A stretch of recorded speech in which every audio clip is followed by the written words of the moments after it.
Coaches, athletes, and parents, I'm gonna give you guys 3 tips to improve athletes' running form.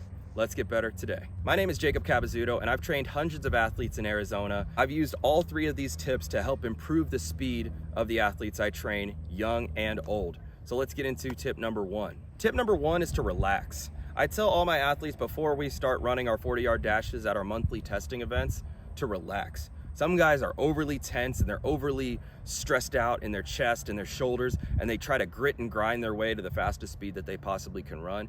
But all that does is waste energy, and that takes away the energy that you should be channeling in your lower body to be firm into the ground.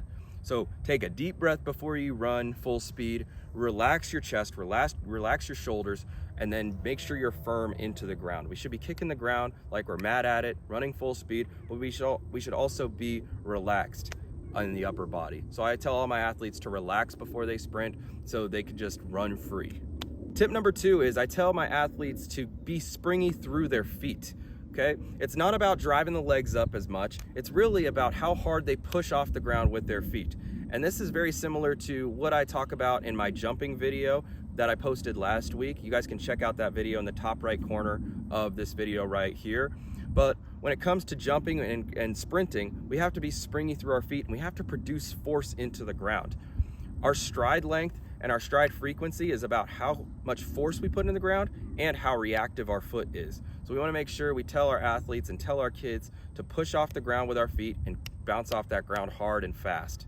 Tip number 3 is all about arm drive, and I'm not the type of coach who's going to give a TED talk about arm drive because I think it's not the most important part of sprinting. It's definitely one of the more visible things about a kid's running form is the way their arms drive, but it's definitely not one of the main factors that makes them run slow. But in this particular tip, I'll give you guys a little bit of a key that I give to my kids to help them with their arm drive. I call it cheek to hip. Some guys say cheek to cheek. Some people call it chin to holster, whatever way. But if you say cheek to hip, all that means is your hand tracks from your cheek to your hip when you're sprinting.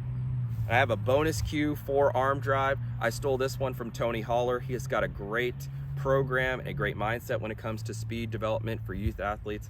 But what he talks about is elbow to the sky. And that's similar to what Carl Lewis did in the Olympics and what he was told when he was sprinting. But all it is you drive that elbow to the sky in the backswing of the arm drive. So elbow to the sky when you're backswinging with your arm, that's always a very good cue to use with your young athletes. So I hope this video helped you guys when it comes to developing speed, whether you're an athlete, parent, or a coach. If it did help you guys, hit that like button so more people can watch this video, and hit that subscribe button if you guys want to keep track of all of the hundreds of videos that I have posted on this channel. Let's get better today.